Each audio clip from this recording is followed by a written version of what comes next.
नमस्कार दोस्तों, आपका स्वागत है आपके अपने YouTube channel the knowledge centre में। अब तक हमने हिस्ट्री की 5-6 क्लासेस देख ली हैं। उनमें हमने सिंधु घाटी सभ्यता का नॉर्मल इंट्रोडक्शन देख लिया और उसके नगर स्टार्ट कर दिए हैं, जिनमें हमने हड़प्पा और मोहनजोदाड़ो पढ़ लिया है। उनके अंदर डीपली पढ़ लिया है, ग्राफिक्स के जरिए इजीली उसको समझ लिया है। आज हम उसके आगे के नगर चुनहु-दड़ो और कालीबंगा और सुतकांगेडोर, इन नगरों को पढ़ेंगे और इनसे आगे भी पढ़ेंगे। जो हमारे नगर आते रहेंगे उनको आगे पढ़ते रहेंगे। लास्ट में इनकी एक टेबल बना लेंगे और उसको क्विक रिवीजन के लिए एक क्लास ले लेंगे उस टेबल की। तो अब हम अपनी क्लास को स्टार्ट करते हैं। अब हम पढ़ेंगे जो अगला नगर है हमारा सुतकांगेडोर। सुतकांगेडोर की बात करें तो ये बलूचिस्तान में स्थित है और बलूचिस्तान पाकिस्तान में स्थित है। बलूचिस्तान में दाशक नदी के किनारे स्थित है क्या? सुतकांगेडोर। जो दाशक नदी है वो किताबों में उसको लिख तो दाशक रखा है, लेकिन दाशक ना होकर वो क्या है? दास्त नदी है। दास्त नदी के किनारे स्थित हमारा सुतकांगेडोर। जैसा आपको विजुअल्स में दिख रहा होगा, सैटेलाइट के थ्रू जो इमेज ली गई है उनसे आप इजीली इसको समझ सकते हो। जो दास्त नदी जा रही है उधर होके दास्त नदी जा रही है और इधर जो ये दिख रहा है ये क्या है? हमारा सुतकांगेडोर है। अब इसके उत्खनन की बात करें तो इसका उत्खनन किया था 1927 में आर.एल. स्टाइन ने। सर्वप्रथम उत्खनन यहाँ पे किसने किया? आर.एल. स्टाइन ने 1927 में किया था। उत्खनन हो गया, स्थिति हो गई। अब बात करते हैं इसमें, और हमारी नदी हो गई। अब बात करते हैं इसमें कि क्या क्या अवशेष मिले हैं, इसकी विशेषता क्या है। यहाँ पे जो अवशेष मिले हैं उनसे ये अनुमान लगाया है कि ये बंदरगाह होगा। बंदरगाह का मतलब मैं आपको समझाऊं कि डॉकयार्ड, डॉकयार्ड भी नहीं समझ आए तो लोदी, लोदी भी ना समझ आए तो जहाँ पर जहाज़ों से माल उतारा जाता है या जहाज आके रुकते हैं जिन पे माल चढ़ाया जाता है उसको डॉकयार्ड या बंदरगाह बोला जाता है। तो ये संभवतः या क्या होगा? ये डॉकयार्ड होगा या बंदरगाह होगा, जिससे जो हमारी सिंधु घाटी सभ्यता है। और बेबीलोन, बेबीलोन कहाँ है? इराक। जैसे आपको विजुअल्स में दिख रहा होगा कि यहाँ से वहां पर बेबीलोन जो सभ्यता इराक में है वहां पर यहाँ से व्यापार होता होगा और ये उनके बीच में डॉकयार्ड होगा, बंदरगाह होगा, जहां पर वहां से जहाज यहाँ आते होंगे, यहाँ से जहाज वहां जाते होंगे और वस्तुओं का आदान प्रदान होता होगा। तो ये संभवतः क्या होगा? डॉकयार्ड होगा दोनों के बीच। और सुतकांगेडोर की एक विशेषता और थी कि ये जो सुतकांगेडोर है जो सिंधु घाटी सभ्यता का पश्चिमी शोर है। जैसा आपने इंट्रोडक्शन क्लास में देखा होगा सिंधु घाटी सभ्यता की में, कि इसके 4 कोने मैंने आपको बताए थे। ऊपर मांडा, नीचे दायमाबाद, इधर आलमगीरपुर और इधर बताया था सुतकांगेडोर। तो ये सुतकांगेडोर वही है जो हमने शुरू में पढ़ा था। 4 कोने थे, उनमें से एक है।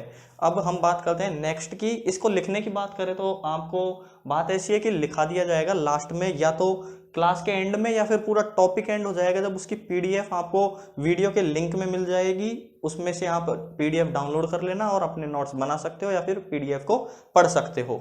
अब नेक्स्ट साइट की बात करते हैं। हमारी जो नेक्स्ट साइट है सिंधु घाटी सभ्यता की वो है चन्हु-दड़ो। चन्हु-दड़ो की बात करें तो ये इसकी स्थिति कहाँ है? इसकी स्थिति है पाकिस्तान में, सिंध प्रांत में, सिंधु नदी के किनारे पर स्थित है चन्हु-दड़ो। इसके उत्खनन की बात करें तो सन 1931 में एन.जी. मजूमदार, ना कि ए.जी. मजूमदार जैसे कि बहुत सारी किताबों ने लिख रखा है, या आपने पढ़ा भी होगा या बहुत टीचर्स ने पढ़ाया भी होगा। ए.जी. मजूमदार न होकर वो एन.जी. मजूमदार है। कभी आप उन टीचर से पूछिएगा, उन बुक वालों से पूछिएगा कि ए.जी. मजूमदार की फुल फॉर्म क्या है, ए.जी. का मतलब क्या है। वो ए.जी. ना होकर एन.जी. है, नैनी गोपाल मजूमदार। जैसे आपको इमेज में उनकी इमेज भी दिख रही होगी, और आप गूगल पे सर्च कर लेना, एन.जी. मजूमदार से आर्कियोलॉजिस्ट मिल जाएंगे, ना कि ए.जी. मजूमदार से मिलेंगे। तो उन किताबों को सलाह है मेरी और उन टीचर्स को सलाह है कि अपने आप को अपडेट करें और देखें कि जो पढ़ा रहे हैं वो सही पढ़ा रहे हैं या बच्चों का भविष्य ऐसे ही बर्बाद कर रहे हैं। तो वो ए.जी. मजूमदार नहीं होकर एन.जी. मजूमदार हैं, नैनी गोपाल मजूमदार। इसकी स्थिति आपको पता चली गई। उत्खनन का पता चल गया किसने किया? 1931 में एन.जी. मजूमदार ने, नैनी गोपाल मजूमदार ने। स्थिति पाकिस्तान के सिंध में, सिंधु नदी के किनारे। नदी कौन सी है? सिंधु। अब बात करते हैं कि चन्हु-दड़ो से हमें क्या क्या उत्खनन में सामग्रियां प्राप्त हुई, उत्खनन से क्या क्या अवशेष मिले, उनकी बात करें तो उत्खनन से यहाँ पे मेन जो यहाँ की विशेषता पता चली है कि यहाँ पे जो नगर हैं वो उनमें सीटाडेल नहीं है। सीटाडेल मैं आपको लास्ट में पढ़ाऊंगा जब इसका नगर नियोजन देखेंगे हम सिंधु घाटी सभ्यता का। सीटाडेल क्या है कि एक दो पार्ट थे इन शहरों के, नगरों के दो पार्ट थे। एक तो ऐसा पार्ट जिसमें अमीर लोग रहेंगे और एक ऐसा पार्ट जिसमें गरीब या निचले वर्ग के लोग रहेंगे। तो ये एक ऐसा शहर था जिसमें अमीर और गरीब वाला डिफरेंस नहीं था, इसमें सबके लिए सामान्य था। सीटाडेल में रहते थे अमीर लोग और नॉर्मल जो थे, नॉर्मल जो सबके लिए घर थे उनमें रहते थे सामान्य लोग, और सीटाडेल में रहते थे अमीर लोग। तो यहाँ पर सीटाडेल ना होकर सामान्य व्यवस्था थी सबकी। तो इसकी एकमात्र विशेषता है, या फिर इसको ऐसे बोल सकते हैं कि ये एकमात्र ऐसा नगर है सिंधु घाटी सभ्यता का जिसमें महल या दुर्ग नहीं है, दुर्गीकृत नहीं है ये नगर। और यहाँ से क्या प्राप्त हुआ है, और यहाँ से एक मन के बनाने का कारखाना प्राप्त हुआ है। क्या? मन के बनाने का कारखाना प्राप्त हुआ है चन्हू से। चन्हू एकमात्र ऐसा पुरातात्विक स्थल है जहां पर वक्राकार ईंटें मिले हैं। वक्राकार ईंटें मतलब ईंटें मिली है चौकोर न होकर वक्राकार है, मतलब उनकी जो शेप होती है, कॉर्नर होता है जो कॉर्नर टाइप न होकर वक्र टाइप कर्व है, ना कि कॉर्नर में ऐसे शेप में है। चन्हू से हमें सौंदर्य प्रसाधन के रूप में लिपस्टिक का प्रयोग का हमें अवशेष मिले हैं। यहाँ पर ब्यूटी पार्लर बोल सकते हैं, ब्यूटी पार्लर के रूप में लिपस्टिक यूज लेती थी सौंदर्य प्रसाधन के लिए या ब्यूटी इंक्रीज करने के लिए लिपस्टिक का प्रयोग लिया जाता था। और यहाँ पर जो ईंटें हैं उनसे हमें बिल्ली और कुत्ते के पंजे के निशान मिले हैं। उसको देखने से ऐसा मालूम पड़ता है कि कुत्ता है जो बिल्ली का पीछा कर रहा है, उससे ऐसा आभास होता है। तो बिल्ली का पीछा करते हुए कुत्ते के निशान कहाँ मिले हैं? चन्हू से। और चन्हू से हमें झूकर झाकर संस्कृति के प्रमाण मिले हैं। ये क्वेश्चन आ चुका है कई बार। झूकर झाकर संस्कृति क्या थी? झूकर झाकर संस्कृति जो प्राक हड़प्पा थी उसको झूकर झाकर संस्कृति बोला गया है। इसको आगे डिटेल से हम देख लेंगे झूकर झाकर संस्कृति के बारे में। प्राक हड़प्पा जो स्टार्टिंग में जो हड़प्पा थी, अविकसित हड़प्पा थी, उसको झूकर झाकर संस्कृति बोला गया है। तो उसके प्रमाण भी यहाँ से मिले हैं। अब हम अपने नेक्स्ट साइट की बात करते हैं, कालीबंगा की। कालीबंगा की बात करें तो पहले इसकी स्थिति देख लेते हैं। इसकी स्थिति कहाँ है? हमारे भारत में राजस्थान के हनुमानगढ़ जिले में स्थित है। कहाँ है? हनुमानगढ़ जिले में स्थित है। और कौन सी नदी के किनारे स्थित है? गग्गर नदी के किनारे, जिसको प्राचीन सरस्वती के नाम से भी जाना जाता है। वर्तमान में गग्गर नदी है जो विलुप्त हो चुकी है, सूख गई है। तो इसके प्रमाण केवल सैटेलाइट से ही दिखती है, वहां पर वैसे तो है भी कुछ नहीं, सैटेलाइट से ही दिखती है। तो आपको दिख रही होगी जो गग्गर नदी उधर जा रही है, दिख रही है गग्गर नदी। गग्गर नदी पे आपको दिख रहा होगा जो ब्लू से आपको लाइन खींची हुई है, और इधर आपको कालीबंगा दिख रही होगी, और उधर गग्गर नदी के उस साइड पीलीबंगा सभ्यता है। पीलीबंगा सभ्यता हम इंडिया हिस्ट्री में न पढ़कर उसको राजस्थान की हिस्ट्री में पढ़ते हैं। तो पीलीबंगा को तो हम नहीं पढ़ेंगे, कालीबंगा को पढ़ेंगे। तो कालीबंगा आपको ये सभ्यता दिख रही होगी। कालीबंगा की बात करें तो इसकी खोज किसने की या इसका उत्खनन किसने किया? तो 1953 में सबसे पहले किया अमलानंद घोष ने, या फिर ए घोष ने इसका सर्वप्रथम उत्खनन किया, अमलानंद घोष ने। उसके बाद 1959-60 में भी 59-60-61 में भी बीबी लाल और बी के थापर ने किया था। उनको नहीं पढ़ना है, हमको केवल फर्स्ट को याद रखना है। इंडिया हिस्ट्री में इतना ही पूछा जाएगा। हाँ, अगर स्टेट की अलग से हिस्ट्री है तो आपको 2-3 जितने भी उत्खनन हुए हैं उनको याद रखना पड़ेगा। कालीबंगा की बात करें तो इसका नाम कालीबंगा कैसे पड़ा होगा? तो कालीबंगा इसका नाम ऐसे पड़ा। कालीबंगा का अर्थ क्या होता है? कालीबंगा का अर्थ होता है काले रंग की चूड़ियाँ। यहाँ पे जो मिली है, यहाँ पे उत्खनन में प्राप्त क्या हुई थी? काले रंग की चूड़ियाँ प्राप्त हुई, तो जिनसे इसका नाम कालीबंगा रख दिया। तो बंगा का अर्थ होता है चूड़ी। पंजाबी में बंगा किसको बोला जाता है? चूड़ी को बोला जाता है। तो ये पंजाब टच का क्षेत्र है, इसीलिए तो काली चूड़ियाँ मिलने के कारण इसका क्या नाम दे दिया? कालीबंगा नाम दे दिया। अब बात करते हैं यहाँ से हमें और अब इसकी कुछ विशेषताओं की बात करते हैं कालीबंगा की। तो कालीबंगा ये वही स्थान है जहाँ पर आज़ादी के बाद सबसे पहले खुदाई हुई। तो सिंधु घाटी का वह प्रथम स्थान जिसकी खुदाई आज़ादी के बाद हुई, और पंजाब का रोपड़ दूसरा स्थान है जहाँ पर आज़ादी के बाद उत्खनन हुआ। तो प्रथम स्थान आज़ादी के बाद कालीबंगा, द्वितीय स्थान रोपड़ पंजाब का।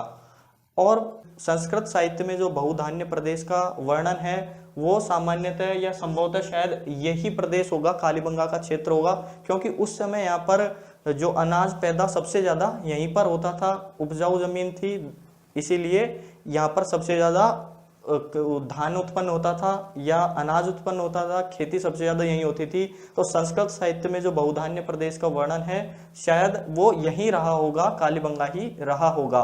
और स्टुअर्ट पिगट ने जैसा कहा कि हड़प्पा और मोहनजोदड़ो सिंधु घाटी सभ्यता की विस्तृत राजधानी है, तो ऐसे ही प्रोफेसर दशरथ शर्मा ने कहा है कि अगर सिंधु घाटी सभ्यता की दो राजधानी हड़प्पा और मोहनजोदड़ो है तो कालीबंगा सिंधु घाटी सभ्यता की तीसरी राजधानी होगी। ये किसने कहा? ये कथन कहा है प्रोफेसर दशरथ शर्मा ने। अब बात कर लेते हैं यहाँ से हमको क्या क्या अवशेष, यहाँ से अवशेषों की बात करें तो यहाँ पर प्राप्त अवशेषों में हमको आड़ी व तिरछी जोतें मिली हैं या फिर जुते हुए खेत के साक्ष्य मिले हैं। तो पूरे विश्व में जुते हुए खेत के साक्ष्य मिले हैं हमको कालीबंगा से। यहाँ पर आड़ी व तिरछी जोतें मिली हैं। कैसी जोत? यहाँ पर आड़ी व तिरछी जोत मिली है, जिससे ये पता लगाया जा सकता, ये शायद दो तरह की फसलें करते होंगे, जिसमें एक सीजन में अलग और दूसरे सीजन में अलग। तो ये कैसे पता लगाया? आड़ी व तिरछी जोतों को देख। और यहाँ से क्या प्राप्त हुआ है? और यहाँ से कुएं, घरों में कुएं, हर घर में कुएं मिले हैं, कुएं के साक्ष्य मिले हैं। और क्या मिला है? यहाँ से अग्निवेदिकाएं मिली हैं, 7 अग्निवेदिकाएं एक साथ मिली है। और क्या मिला है?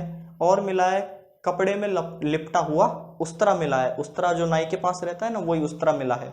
और अलंकृत ईंट, पूरी सिंधु घाटी सभ्यता में अलंकृत ईंट का यही प्रमाण है। अलंकृत मतलब डिजाइन की हुई, डिजाइन कैसे? ज्यामितीय आकार की डिजाइन थी, तो डिजाइन की हुई ईंटों का या अलंकृत ईंटों का फर्श मिला है कालीबंगा में। पूरी सिंधु घाटी में यहीं से अलंकृत ईंटें मिली हैं। और सिंधु घाटी सभ्यता से भूकंप के प्रमाण मिले हैं, और भी शल्य चिकित्सा के बालक की खोपड़ी शल्य चिकित्सा द्वारा, ऑपरेशन द्वारा सही करते हुए यहाँ पे दर्शाया। एक खोपड़ी मिली है जिसमें छेद से हो रखे हैं, तो उससे ये अनुमान लगाया कि शायद किसी ने की होगी, इसका ऑपरेशन किया होगा, शल्य चिकित्सा की होगी। उससे ये अनुमान ही लगाया, कन्फर्म नहीं कहा है किसी ने भी, अनुमान लगाया कि शायद किया होगा इसका कुछ ट्रीटमेंट।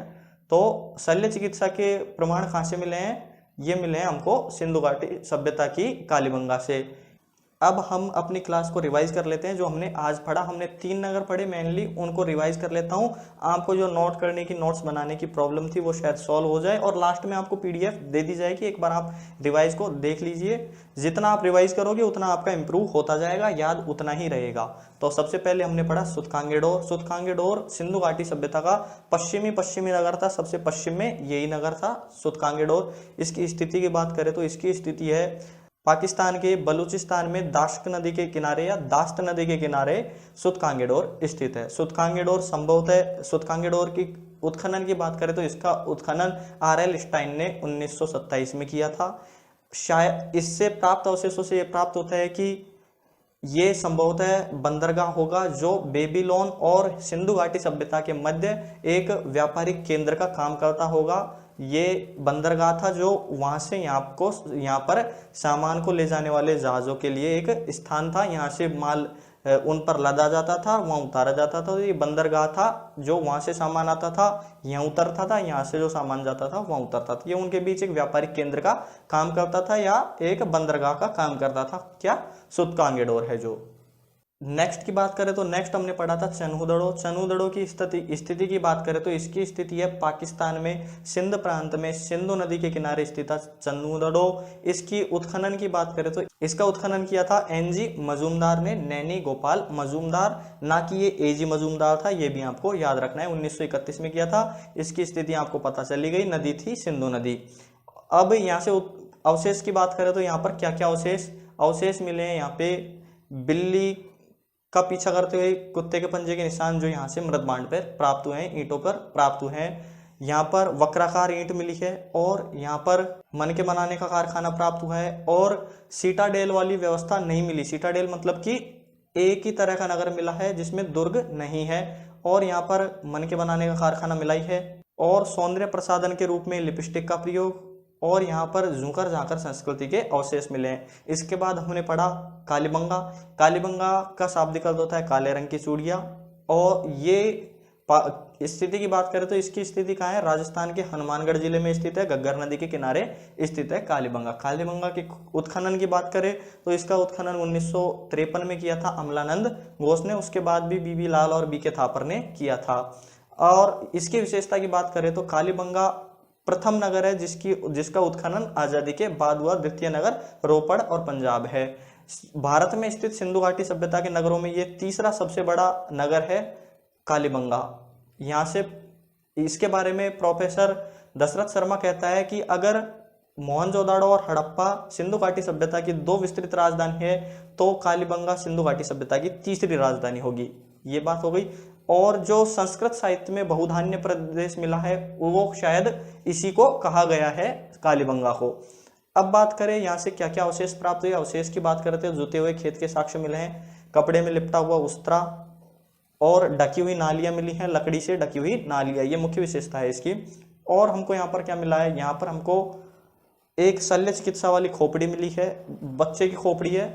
और घरों में कुएं के साक्ष्य मिले हैं कि घर में एक कुआं है आंगन में, उसका साक्ष्य मिला है। और पूरे सिंधु घाटी सभ्यता में अलंकृत ईंटों के प्रमाण यही मिले हैं कालीबंगा सभ्यता में, या कालीबंगा में एक अलंकृत ईंटों का फर्श मिला है कालीबंगा में। तो ये हमारे आज हमने ये तीन नगर पढ़े, इनको आपने नोट कर लिया होगा, नहीं किया तो स्क्रीनशॉट ले लीजिएगा। स्क्रीनशॉट के बाद आप आराम से लिख लीजिएगा।